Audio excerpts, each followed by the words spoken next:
Hello viewers, welcome. Today we are going to deal with a very famous and very interesting poem, Valediction Foreboding Mourning, written by John Donne. So let's begin. John Donne was the leading figure of metaphysical school of poetry.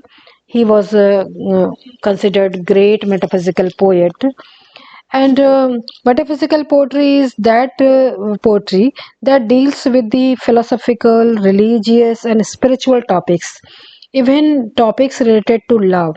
But it deals in a complete different way, different in the sense different from the contemporary style of poetry of those days, that is Elizabethan poetry. It is different from Elizabethan poetry, and their peculiar quality is fantastic imagery. They use fantastic imagery, for example, comparison of parted lovers to leg of pair of compass. This comparison has been done in this poem, and there is again the intellectual character of their wit, that is use of conceit and hyperboles. So they use far-fetched comparisons, that is conceit and hyperbole, in their poetry, and they are people of wit and wisdom. The evolution of their lyric is more argumentative than emotional, and their lyrical poem is more argumentative and more discursive kind of poetry than emotional. They are not emotional poetry. In them, we find a peculiar blend of passion and thought. So, in their poetry of metaphysical poets, we find passion and thought blended together very well. Now, about this poem, coming to this poem, the poem "A Valediction for Wedding Morning" is one of the better known poem of Donne for its conceit of compass. Here he has used the comparison of compass with the lovers. This poem was written in 1611. The poem was addressed to the poet's wife Anne Moore. Wife of poet name was Anne Moore. It was written on the occasion of poet's departure for France with Sir Robert Drury. So the poet was going to France, and he was consoling his wife, and his wife was pregnant at that time. So she was very much worried, and she was in tears, and she was weeping. So in order to console his wife, Donne has written this poem. It is a typical metaphysical poem, remarkable for its creative comparison, mockery of the sentiments, display of logical argument, of use of hyperbole. So he has given very great comparisons here. Now about this poem. As virtuous men pass mildly away and whisper to their soul to go, while some of their friends do say, the breath goes now, and some say no. Word notes: valedictions mean bidding farewell, and mourning means weeping, and forbidding means to prohibit that, to stop that mourning. So poet is telling his wife that you should not do any mourning when I am going. Then mildly means gently, calmly. Whisper means speak with a low hissing voice. While. So, the opening image presents the death of a virtuous man who passes away without a fuss, almost unnoticeably. They whisper to their soul to go, giving a quiet indication that they accept death. This passing is almost invisible to their friends who disagree about whether or not if it has passed, it has even happened yet. Dawn makes the moral goodness of these men clear.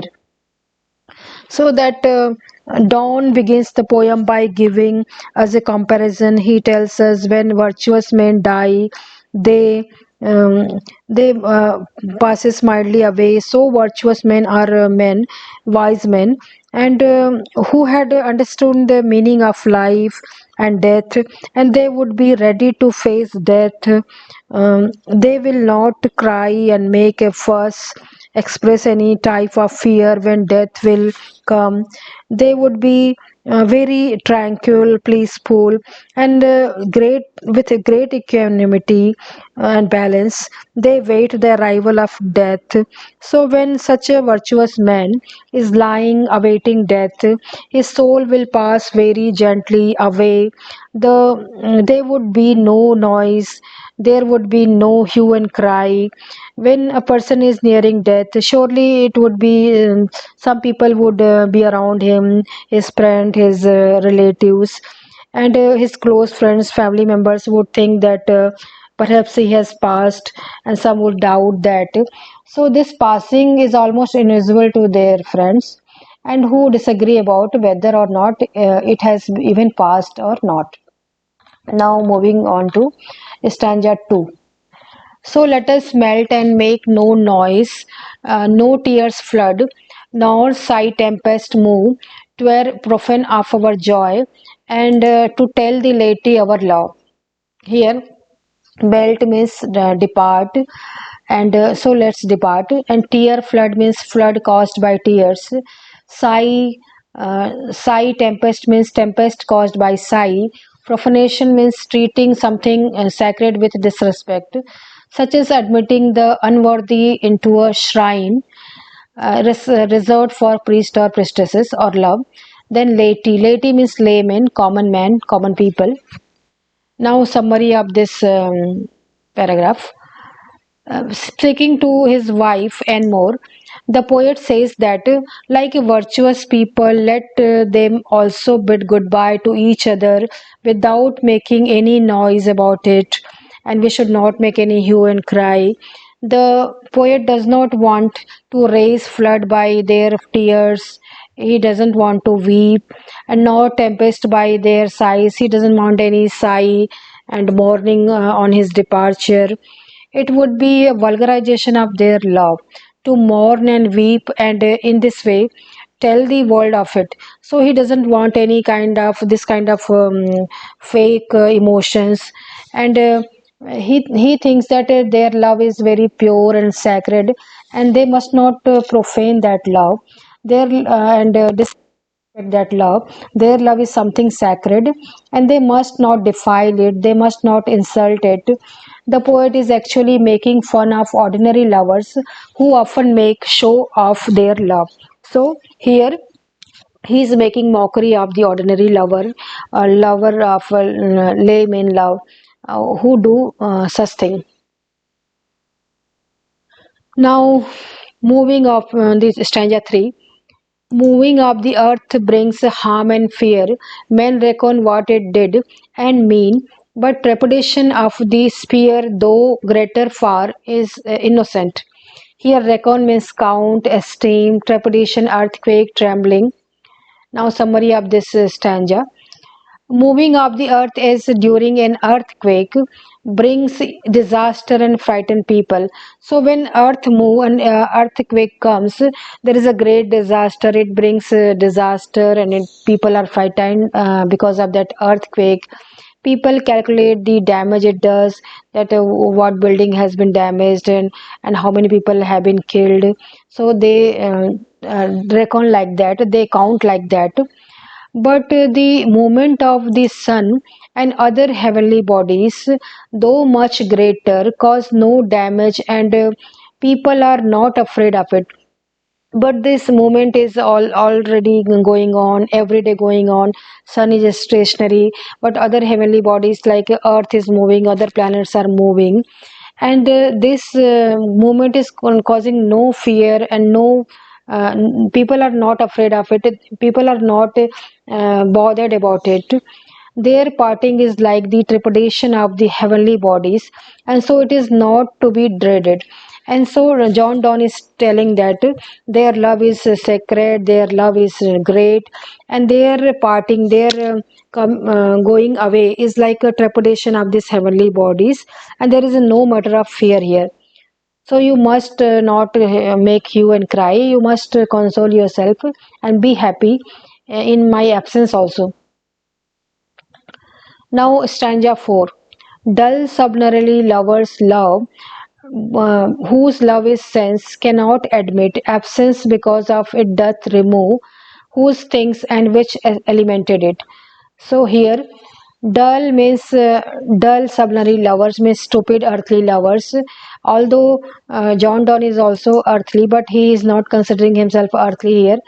And cannot admit means cannot endure, cannot tolerate. Elemented means mad, yeah, constituted.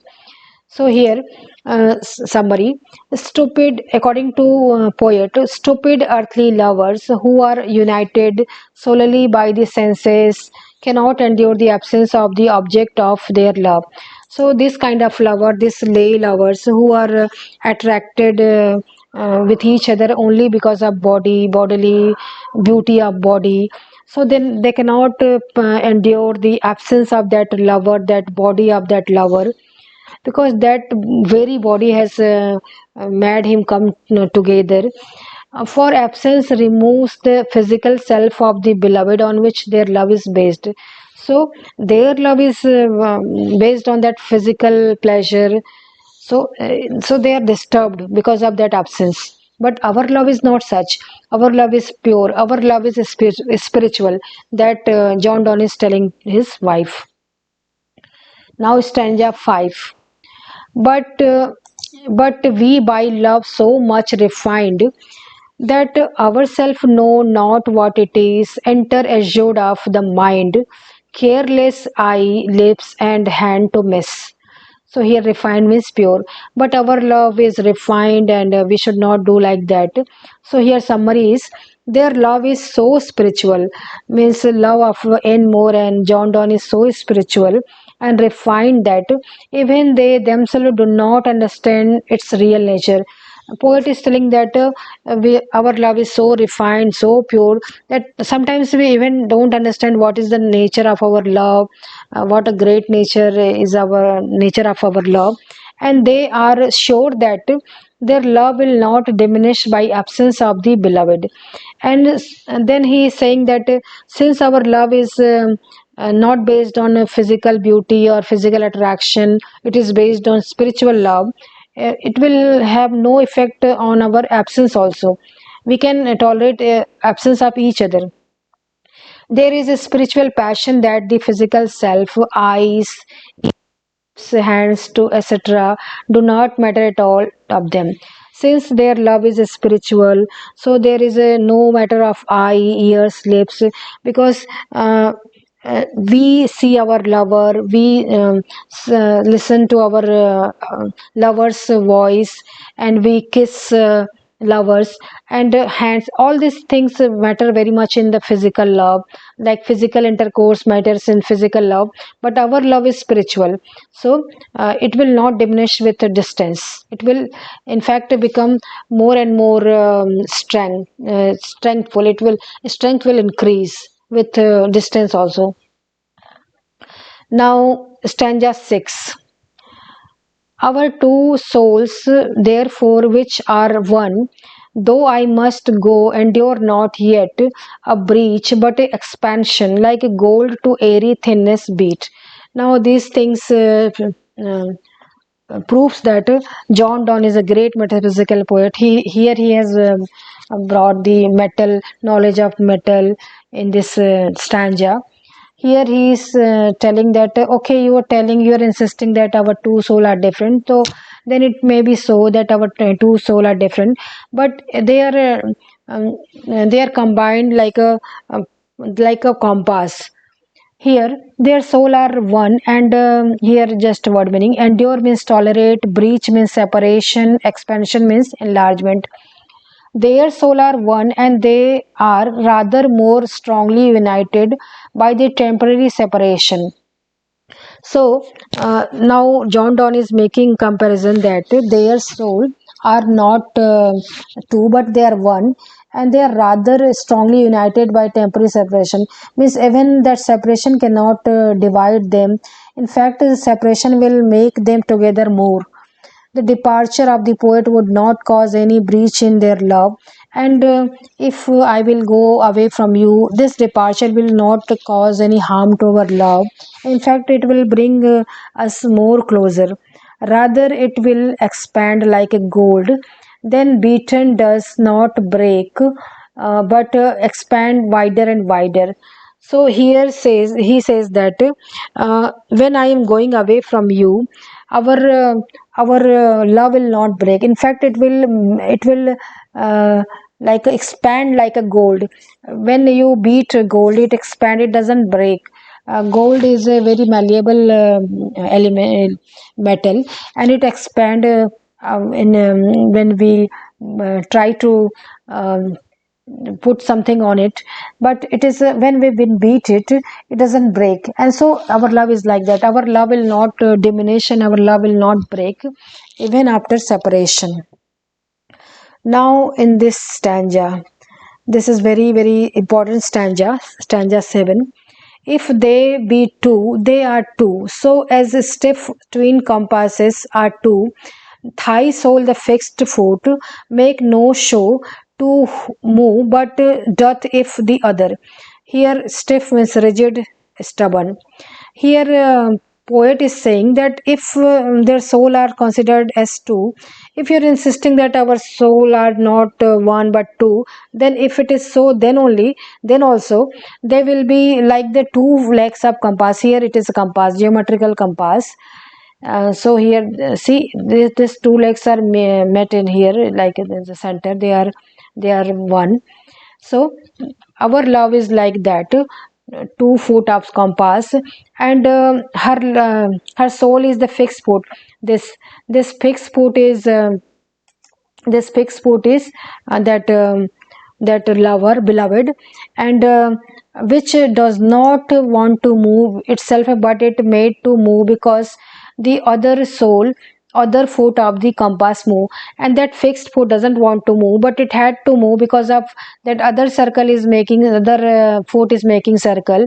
Means his wife is not doesn't want to go to any travel. She's not wanting to go to any travel, but she is bending towards her mind is her body is in England, but her soul is going to France because she is thinking about that poet. And but she will be stationary soon.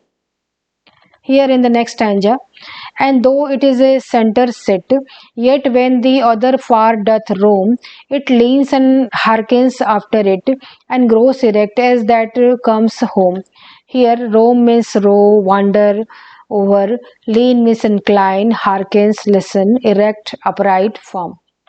So now summary of this stanza.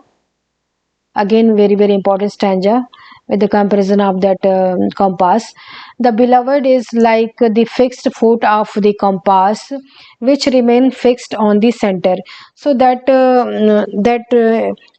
beloved of John Donne, that Enmore, is like a fixed foot of that compass which is remaining in that center, but it leans and follow the other foot when it moves, and grows erect and unites with the moving foot when it returns to this starting point after completing the circle. So when that as you all have done that mad circle, so when that compass makes circle, that move around, and that fixed that leg also tilt according to that moving part. So in the same way, John Donne is going to that travel, and he's traveling because he had to travel, he had to work, but his wife is there stationary, and she is thinking about that his husband, her husband.